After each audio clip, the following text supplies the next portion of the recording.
राजीव और नैना की हाल फिलहाल में ही शादी हुई होती है। वो दोनों अपने कमरे में रोमांस कर रहे होते हैं। आज फिर तुम पे प्यार आया है, बेहद और बेशुमार आया है।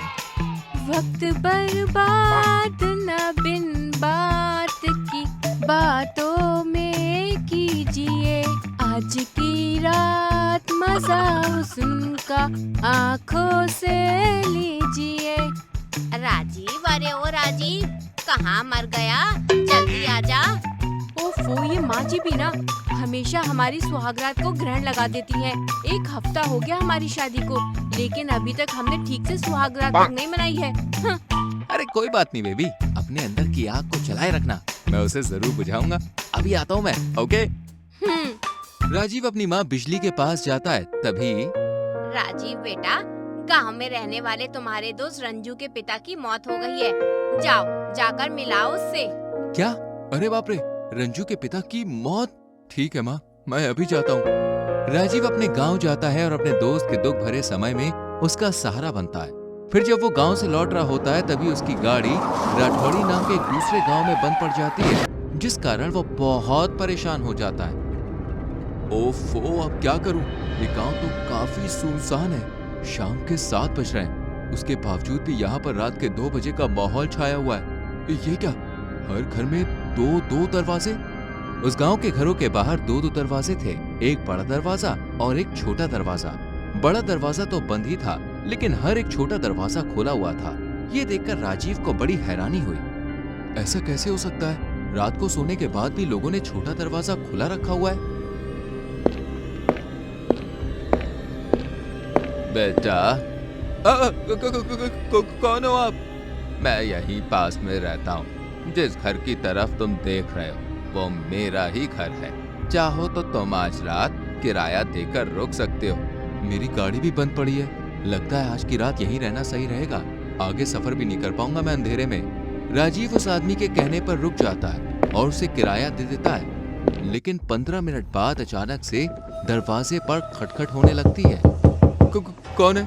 कौन है? अब दरवाजा और जोर जोर से खटखटाने लगता है और राजीव के खोलने से पहले ही वो दरवाजा टूटकर गिर पड़ता है और वहां पर मच्छरों से घिरा हुआ हवा में उड़ रहा भयंकर काकुड़ा आ जाता है। उसे देखकर राजीव के पैरों तले जमीन खिसक जाती है। मम्मी, बचाओ! काकुड़ा राजीव को पीठ पर जोर से मार के चला जाता है और वो वहीं बेहोश हो जाता है। अगली सुबह होश आने पर वो अपने आप को लोगों से घिरा हुआ पाता है और उसके पीठ पर गोबर निकल आया होता है। ये देखकर उसके रोंगटे खड़े हो जाते हैं। ये क्या है? ये कैसे हो गया? तुमने जरूर दरवाजा बंद किया होगा। हर मंगलवार को शाम 7:15 बजे हर किसी के घर के छोटे दरवाजे खुले होने चाहिए। जिस घर का दरवाजा बंद होगा उस घर के आदमी पर काकुड़ा वार कर देता है और उसकी 13 दिन बाद मौत हो जाती है। क्या? इसका मतलब अब मेरी भी 13 दिन बाद मौत होगी? हाँ, सत्यानाश हो इस घर के मालिक का। अरे लालच के मारे उसने इस बेचारे को ये तक नहीं बताया कि दरवाजा बंद मत करना, वरना काकुड़ा आ जाएगा। वो बहुत ही लालची आदमी है। राजीव बहुत डर जाता है। वो अपनी माँ और बीवी को भी गांव में बुलाता है। वो लोग बहुत से तांत्रिक के पास जाते हैं, लेकिन कोई भी उनकी मदद नहीं कर पाता। राजीव, हमारी सुहागरात तो अधूरी ही रह जाएगी। अब तुम मुझे शादी के 1 महीने में ही विधवा बना दोगे। अरे नालायक, नासपीटी, सत्यानाश हो तेरा। इस मुश्किल वक्त में भी तुझे सुहागरात की पड़ी है।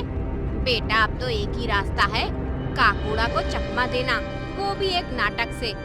नाटक? कैसा नाटक मम्मी? 13वें दिन जब काकुड़ा तेरी जान लेने आएगा, तभी वहाँ पर एक लड़की आएगी और वो तुझे काकुड़ा के मरने से पहले ही मार देगी और तुझे भी मरने का नाटक करना होगा, जिससे काकुड़ा को लगेगा कि तू सच में मर चुका है और वो हमारे जाल में फंसकर बेवकूफ बन जाएगा और चला जाएगा। वाह मम्मी, क्या आइडिया दिया है। काकुड़ा राजीव पर वार करने आता है, तभी वहाँ पर एक लड़की आती है जिसे बिजली ने नाटक करने के पैसे दिए होते हैं। हरामखोर, निर्लज्ज, निकम्मे, कमीने आदमी, तूने मुझे छोड़कर दूसरी लड़की से शादी कर ली। तूने मुझे इतना बड़ा धोखा दिया। मैं तुझे आज छोड़ूंगी नहीं।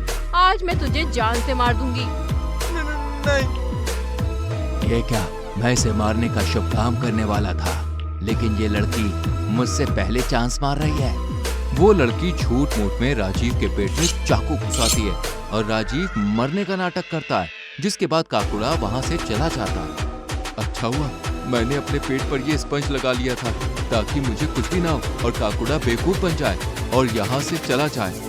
इसके बाद राजीव, बिजली और नैना खुशी से कार में सवार होकर अपने घर जाने के लिए निकलते हैं, लेकिन तभी अचानक से उनकी गाड़ी के सामने काकुड़ा आ जाता है। काकुड़ा तुझे क्या लगा मुझ जैसी भूतिया शक्ति को बेवकूफ बनाएगा तू? अरे जिस स्कूल में तू पढ़ता है ना, मैं उसका प्रिंसिपल रह चुका हूँ। बाप को बेवकूफ बनाने की भूल की है तूने, अब मैं तेरे पूरे परिवार को खा जाऊंगा। काकुड़ा उन तीनों को खा जाता है और राठौड़ी में काकुड़ा का कहर बरकरार रहता है।